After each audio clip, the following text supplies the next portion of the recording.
reason most worship guitarists tend to stay stuck playing basic chords, and it really kills their confidence every Sunday morning. You know that moment when the worship is supposed to be powerful, but your playing feels like it's lacking and not quite contributing as it should. It's not about lacking talent or practice time, but there are 5 specific techniques which confident worship guitarists tend to use Sunday in and Sunday out in order to lead more effectively on their guitars. But sadly, most volunteers never tend to discover these techniques, so in the next few minutes, I'm going to show you exactly how to transform your playing from hesitant to confident without having to spend a ton of hours practicing or buying any expensive gear.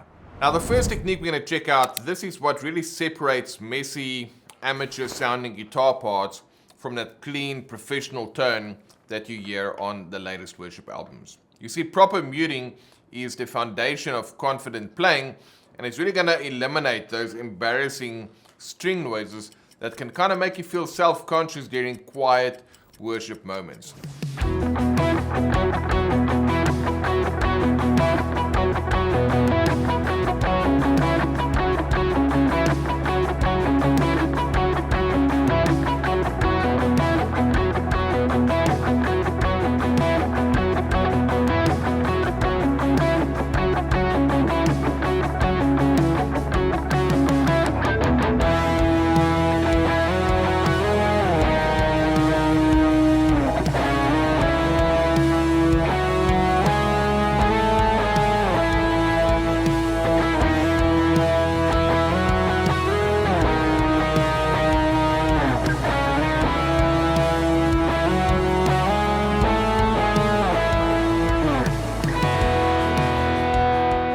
Alright, so what you saw there was 2 different types of muting, specifically palm muting and then also string muting. So what's the difference?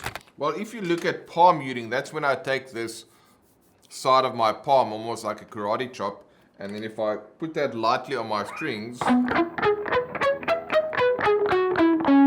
can kind of muffle the sound. If I don't palm mute it, it sounds like this. But with palm muting, so what's cool about that, it gives you this a little bit more control and a bit of a tighter and more focused sound. So if I play a riff like this,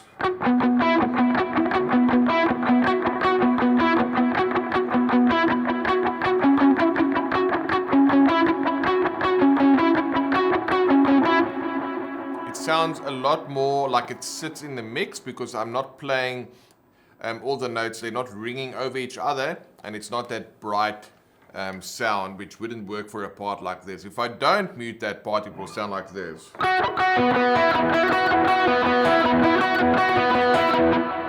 can kind of hear it's a little bit messy because there's too many notes happening, too much delay. So by using palm muting, it just gives me more tight and focused sound. So that's palm muting, and in order to play that properly, you want to use this part of your palm and lightly rest it on the strings. If you rest it too far forward, you're not going to get any sound out of the guitar. But if I'm here, then you're going to get a good sound. So it's just where the strings start on your guitar. If you've got a floating bridge, then be careful not to press down too hard on that floating bridge because that's going to affect the tuning of your playing. So the main thing is you want to be comfortable with your palm muting so that when you play a scale, that you've got still your motion and your movement, you can still play that fine with your hand. So go ahead and try that on your guitar. That's going to give you a really different tone that you can pull out when you need it for parts like I've just done. Now I use palm muting a lot when I want to go ahead and play parts to add whether it's rhythmic interest, melodic interest to the song without actually having to have the guitar right in front like you would do when you play kind of a soaring lead. So that's palm muting, very, very useful. The second kind of muting is string muting. And I played it in the song, I did something like this.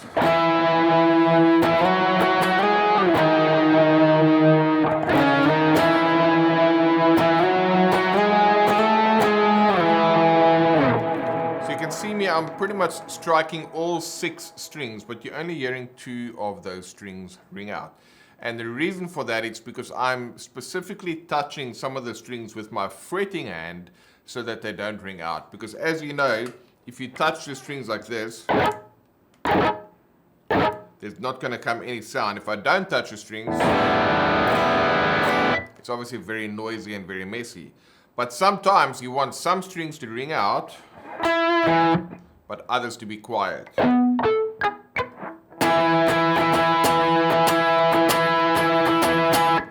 It could be on an octave, it could be a single note.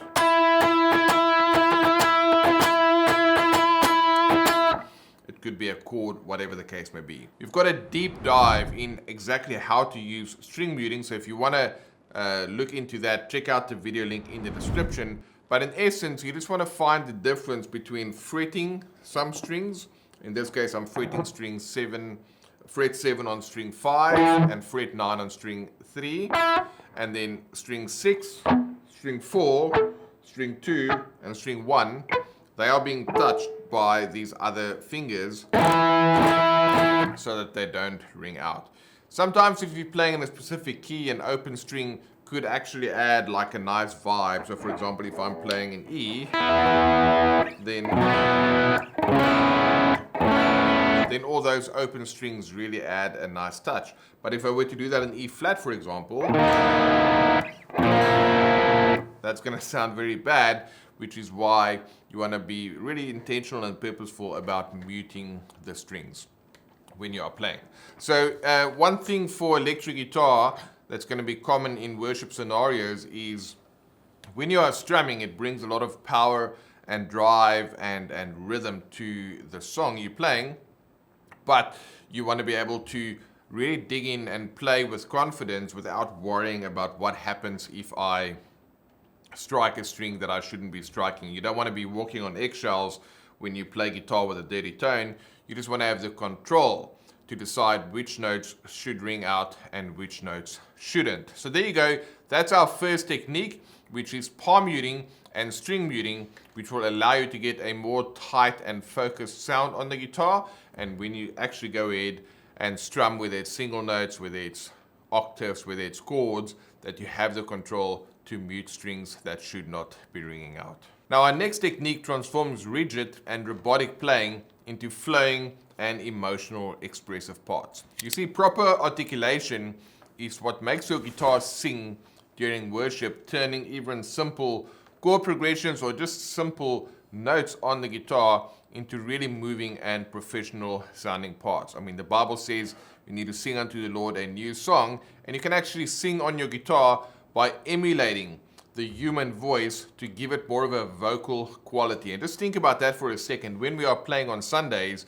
the congregation is there, it's corporate worship, so we want to create an environment and a space and a place for people to engage in worship and for themselves to sing out praise to God. So when we get to incorporate some vocal sounding parts on the guitar, that is something that can draw the congregation in and in turn excite them and encourage them to also sing and to release their own sound. So let me go ahead and just give you a quick example of some articulation in action, and you'll see this for both single notes as well as chords.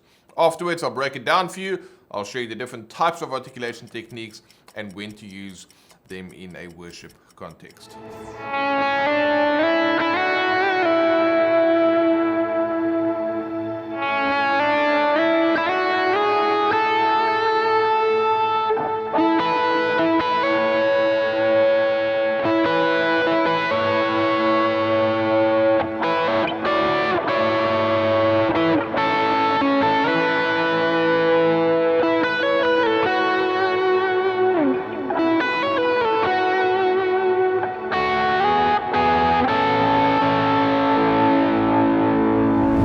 So you can see in that song there, which is Agnus Dei, I'm using a combination of hammer-ons, pull-offs, slides, and vibrato, and those are techniques that kind of gives a more vocal quality to your guitar sound.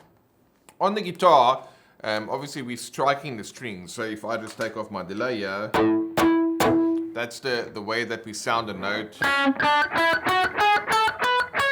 If I pick notes like that, it's very in your face because that attack, if you record that, you'll see that transient of the waveform has this very high spike each time you strike the strings.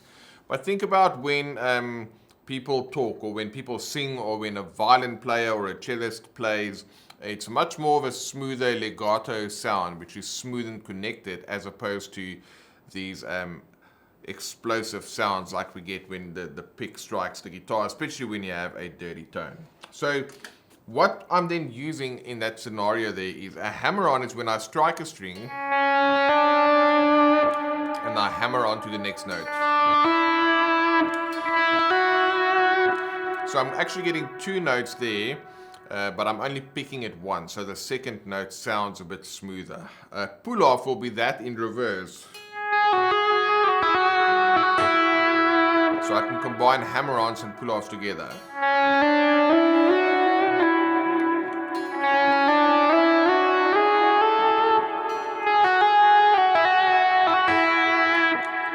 They are also known as slurs. So hammer-ons and pull-offs allows you to get more notes to sound, but instead of picking both notes, you can go ahead and just use your hammer-ons and pull-offs. You can even go ahead and do like...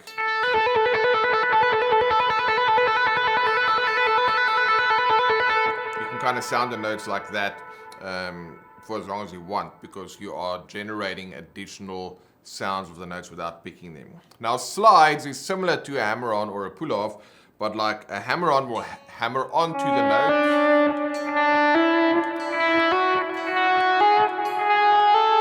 whereas a slide will slide into the note.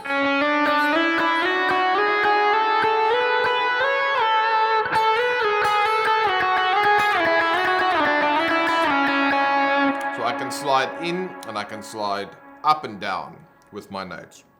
And then I have vibrato, which is the following.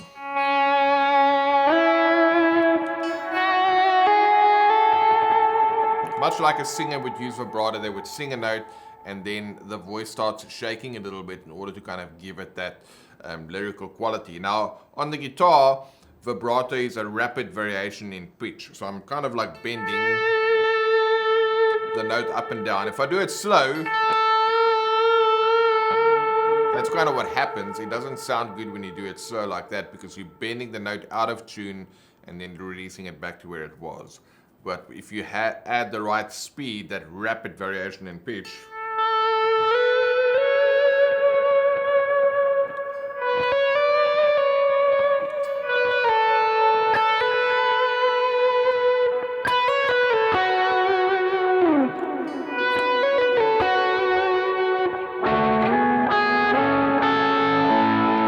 start getting some nice sounds between that. So you want to go ahead and practice all these techniques: pull-offs, hammer-ons, slides, and vibrato.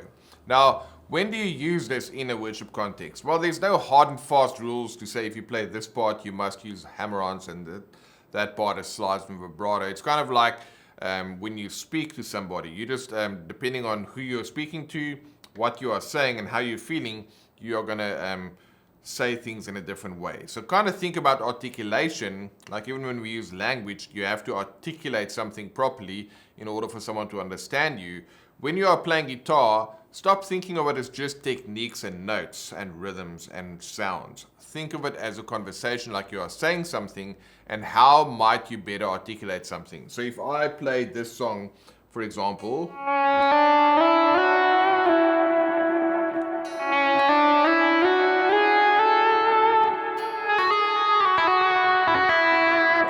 that's how I might phrase it.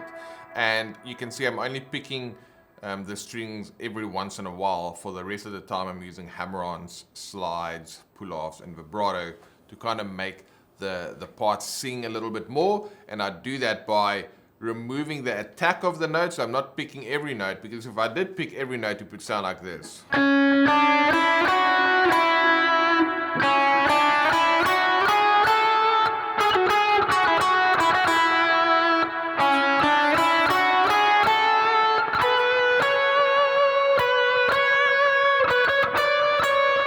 That's too much. It's very mechanical. it doesn't sound musical, it doesn't sound lyrical or vocal. So you want to go ahead and make sure that your attack is being used sparingly or in the right places and spaces when you are playing.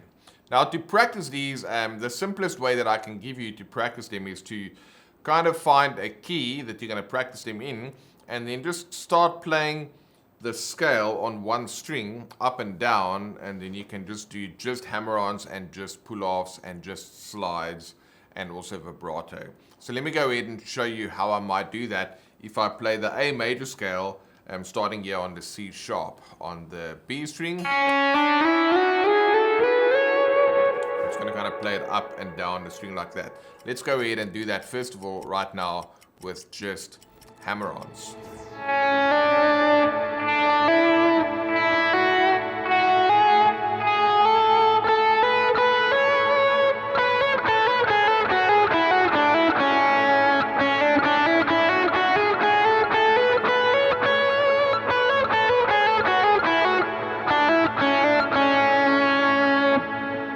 Like that, or you can also go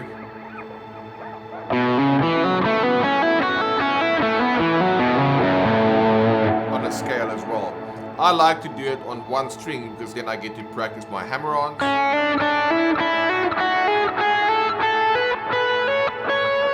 can also do my pull-offs in reverse.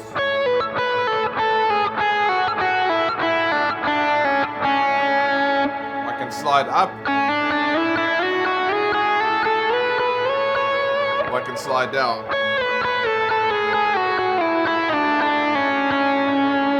And I can play each note with vibrato.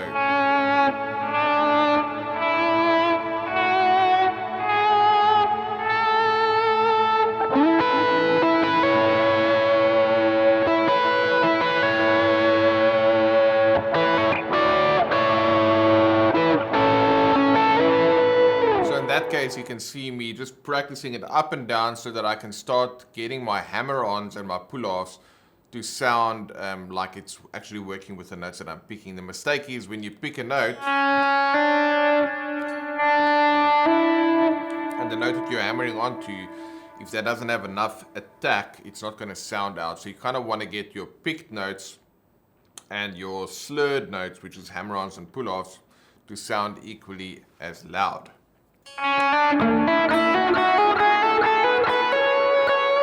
And that's going to go ahead and help you to combine these techniques in a smooth way.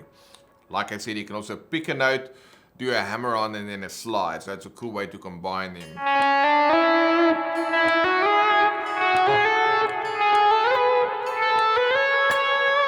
So I'm pick, hammer, slide, pick, hammer, slide. You can do pick, pull, hammer, slide.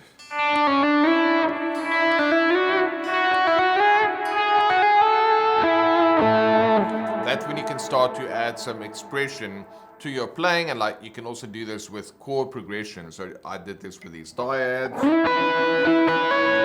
hammer on, then a slide,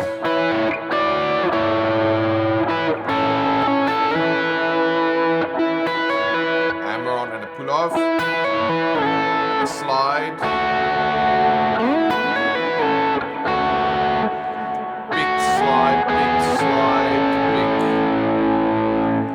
really just a process of learning how to use those things together, because that way you can then start incorporating articulation in your playing, and like I've just shown you can use that on single notes as well as on chords. Specifically, dyads is a great place to start because then you've got some free fingers that can go ahead and add some notes. So just think about your guitar playing, less of techniques, less of mechanics, less about the notes and the progressions, but more about what you are saying and how you are saying it, because that's the articulation component in terms of how you communicate on the guitar. Now, our third technique is all about using delay. Now, delay is really the secret behind those awesome flowing guitar parts that you hear in modern worship, and it's not just about looking at delay as an effect, but it's really about learning how to turn the delay pedal into an instrument in and of itself that can then go ahead and create those signature sounds that can really fill the worship space with some awesome ambience. Now we've got a detailed video in terms of like how to set up delays and even how I set up my tone. We will go ahead and link to that in the description.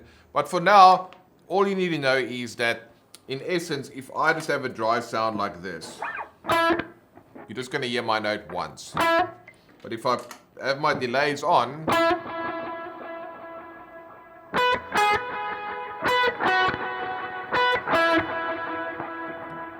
you can actually hear that there's a rhythmic pattern that happens with the way that I've set up this delay. Specifically, this is a dual delay. So I've got two different types of delay. The one is being repeating on dotted eighth notes and the other one is on quarter notes. So that's what a delay pedal does. It basically records your sound and then it plays back the delays for you. Now, if you want to go ahead and play this in a song, specifically in modern worship, you want to make sure that your delays are synced with the tempo of the song. So if I have a song that I'm going to play for you in a moment, then you'll hear that my tempo of my delay is actually synced with the song, and therefore the delayed effects almost becomes part of the actual guitar part in and of itself. Now, worship guitar music gets a kind of a bad rap a lot of the time, where people say they are just copying the edge from U2, and I get why people say that, because there's a lot of similarities between that dotted eighth notes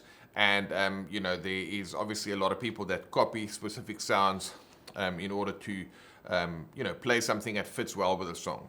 But I want to kind of just take this a step further and say, like, when we are playing worship music, there's a certain sense of reverence and ambience that we want to go ahead and create, and delay and reverb is a great tool in order to do that. So for me, I don't really care about people that say, well, you're just a copycat of the edge. Whether that's true or not, I don't care about that. The fact of the matter is you want to create a space and ambiance, and you want to go ahead and use reverb in delay and delay in a special way so that you can go ahead and create some of those specific sounds in your playing. Now, of course, it's possible to copy something too much and not have any of your own playing added to that, but we can't throw out the baby with the bathwater by just saying, because the edge used delay, because it was overused, we're not going to use it. It's kind of like saying, everybody uses salt in their food. Of course we do, because, you need salt in order for food to taste good. So just because everyone uses it doesn't mean that you're not going to use it. You're just going to have your own way that you use it in your playing. So let me go ahead and show you what happens when you have a delay sound like this, where there's a lot of delays actually happening, and how you can go ahead and actually play a guitar part where that kind of becomes part of the part itself. Check this out.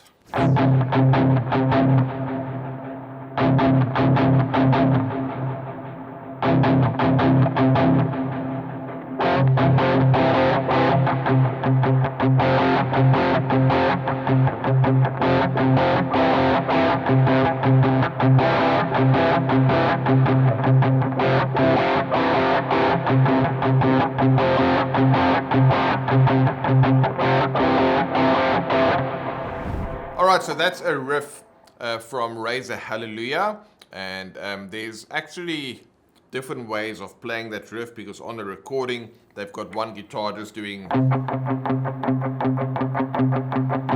of doing that eighth note the whole time, and then another guitar is going.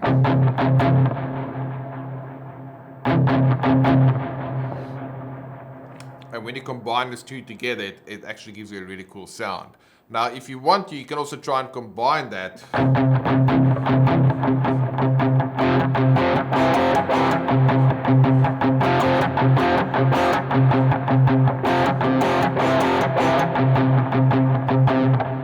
And then that's going to give you some really cool interplay between the two notes there, that's kind of using it more on a rhythm kind of part when you are playing. The main thing is when you are playing with delay, it's basically recording your sound and playing it back. So you want to make sure your tempo is tapped in with the song. Many delay pedals have a feature where you can just tap the tempo as the band is playing. Then it's going to be the same tempo. And you want to make sure that your string muting is really intact and that your playing is in time. Because if your playing is out of time, it's kind of like garbage in, garbage out, like we talk about in programming, or computers, or whatever the case may be. But if you're playing bad parts into delay, it's just going to play bad parts right back at you. So that's one thing that you want to go ahead and focus on when you're using delay. Let me play one more part for you, which is going to be more of a melodic approach, but still heavily focused on the rhythmic drive. Clearly the part that I've just played, that was, just on a C chord and an F chord, but you can also do this with melodic notes in a rhythmic fashion. Check this out.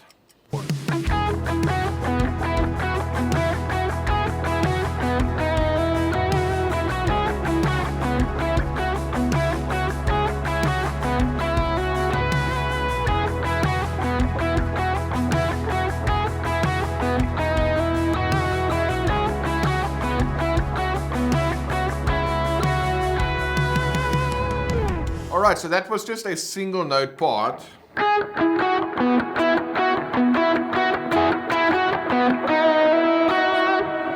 And you can actually see it, I'm using hammer-ons, I'm using vibrato, I'm using palm muting, so I'm using, and delay, I'm using all the techniques we've spoken about so far to basically go ahead and create that part. I'm going to play it for you one more time.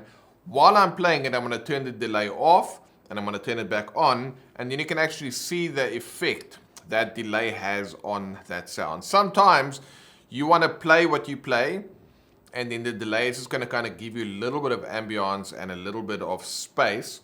But other times your part is actually going to work part and parcel with the delay, which is kind of what I'm doing in this case. So let me go ahead and play that for you one more time. I'll turn the delay on and off, and you can basically hear what it sounds like when there's no delay engaged.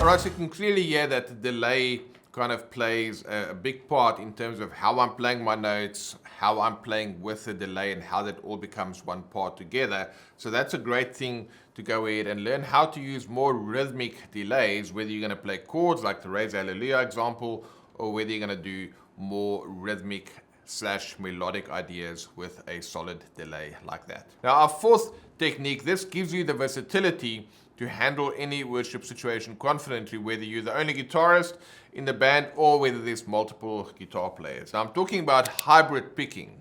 And the reason that I really like hybrid picking is it just gives you more control and variety over the sound and more control over your strings. So you can go ahead and just take simple chord progressions and you can go ahead and turn those into like really professional sounding arrangements when you use that technique. Now we've used this technique before when I played that example with Agnus Dei.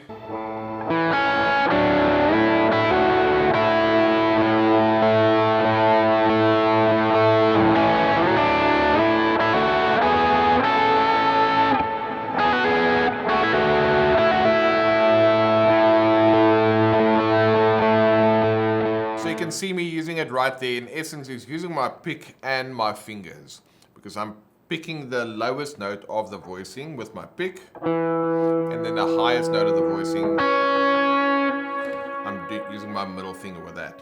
So I can go ahead and play these dyads.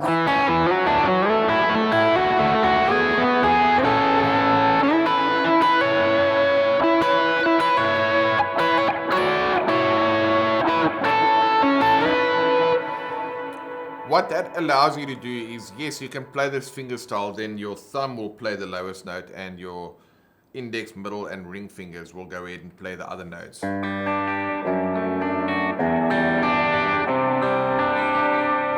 mean, if you get really great fingerstyle guitarists, I'm thinking of a guy like Tommy Emmanuel, you can play some amazing things on the guitar and you kind of think about it more like a piano because you are able to pick the notes individually instead of strumming them.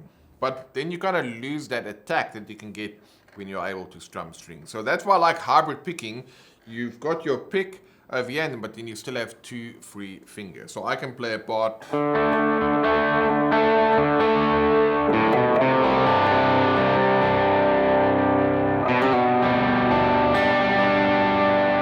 Whatever the case case where you can play those traditional kind of picking parts, but then you can also do something like I've just shown you here, where you're using the dyads to go ahead and play some kind of a part like that. So that's the essence of hybrid picking. You're going to use your pick and your middle and your ring finger. Now most of the time I'm kind of using just the middle finger and the ring finger together. Sorry, the middle finger and my pick, with the ring finger not always being used. So I can go ahead and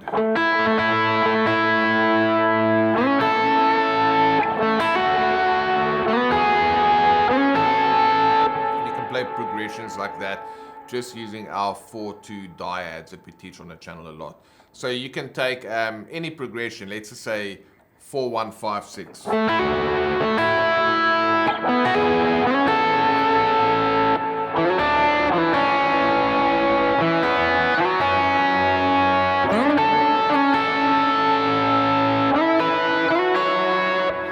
Just take a 4-1-5-6 progression in that case and just use your pick and your middle finger. So you want to kind of get used to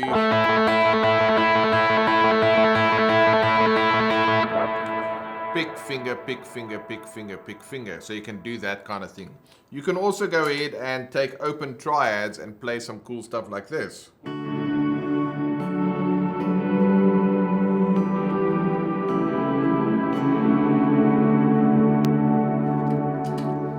That allows me to go ahead and just grab the strings that I want, and in that case I also use my ring finger.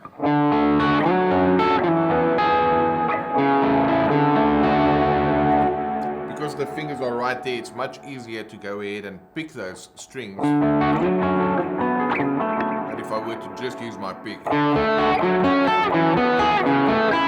That's also a cool sound, but again, by picking with the pick every time, it's going to have a different sound. Whereas I use hybrid picking, it's combining a note picked with the plectrum and then notes picked with your nails on your hands. So that's hybrid picking. You can go ahead and just practice that in a way using a variety of different chords. Maybe you want to do the pick and 2 fingers.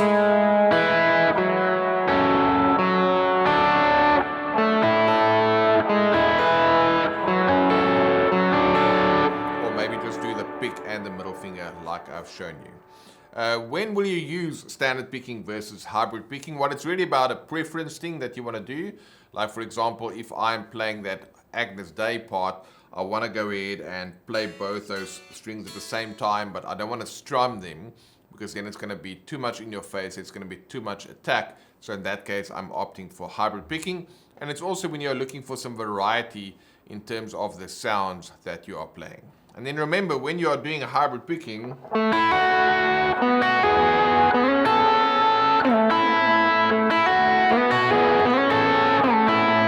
can incorporate those hammer-ons, those slides and pull-offs and those kind of things together on the higher string if you wanted to go ahead and do that. So hybrid picking is a really useful technique to be able to get more out of your guitar, specifically in terms of how you play those voicings. Now our final technique is what creates those beautiful pad-like sounds that adds a lot of depth and atmosphere to the worship environment. Now volume swells turn your guitar into a really versatile tool as it relates to worship, because you can go ahead and create some spontaneous moments by swelling melodies and chords without actually calling too much attention to it, and it adds a lot of texture as well into different worship moments. So what I really like about volume swells is how you can emulate instruments like a violin and a cello and even the human voice, because again, I'm taking away that attack of the strings and I'm just kind of swelling in the melody. Let's go ahead and just play again a quick melody, and I'm going to go ahead and combine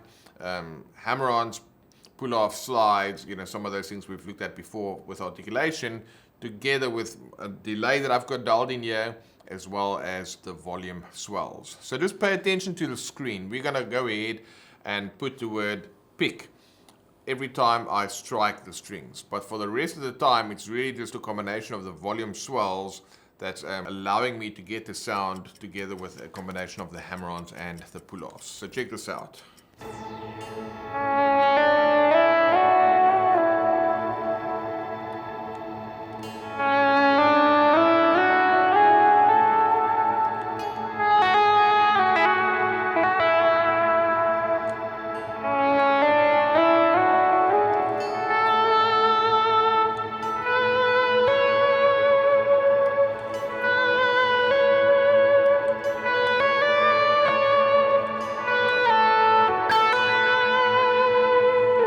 Alright, so you can see it's a really gentle sound that you can go ahead and create on the guitar. And the way that you do that is I'm using my volume control to swell the notes in. So I'm picking the notes and then I'm swelling it in. In my instance here, I'm starting with my pinky, and then I don't have enough of my pinky to open the whole pot, the whole volume control. So I'm actually handing off to my other fingers like that when I'm doing the volume controls. And that way I can go. You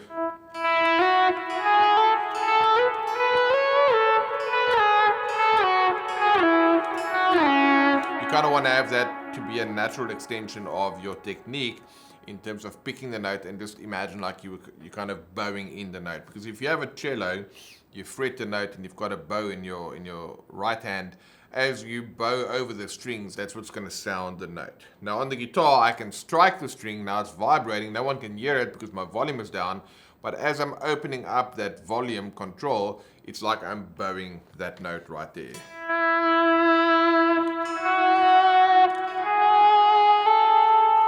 And you can swell single notes like I've just done. You can also swell chords.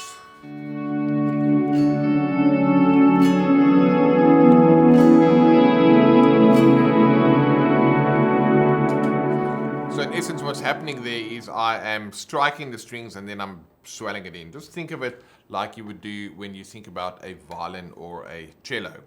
Now, of course, your timing is going to be very important there to kind of get that right, because it's a little counterintuitive. You have to strike the string before you want to hear the string. So normally when we play, we strike it when we want to hear it. So now you kind of have to get that swell timing, and you'll strike the string, and then instead of making the note that you're picking to actually hear the note, when you are swelling in that volume, that's when the note is going to come out. And then for effects, what's quite important there as well is if I just pick a note without compression or drive or delay or reverb, that's what it sounds like. So let me go ahead and add in some compression and some drive. I can add a boost. And then I can add my reverb and delays.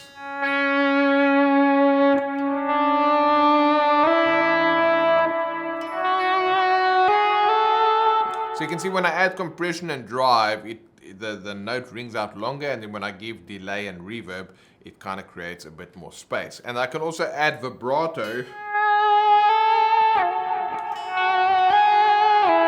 kind of shaking the note a little bit like that, just to go ahead and make it ring out more, because it's like I have that bow on my string, but I'm just using vibrato in my fretting hand. So you can do this with single notes, you can do this with chords, and you can create some really nice ambient sounds. That same exercise I showed you before, as it relates to articulation, you can go ahead and do that as well. So you can pick, swell, and you slide up.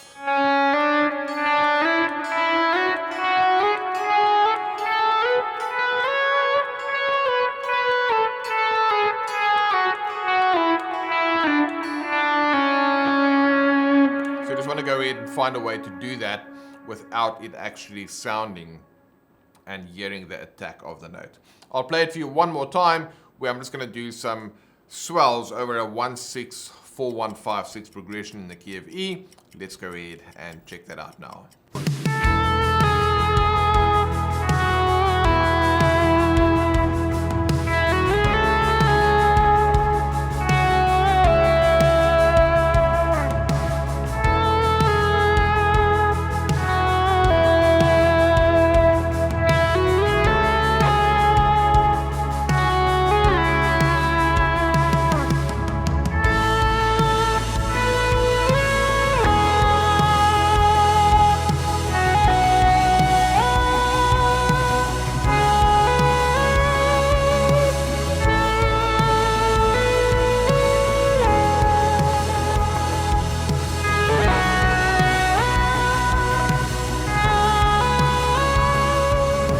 Alright, so there you have it, 5 very important techniques that when you learn them, it will definitely level up your worship guitar playing.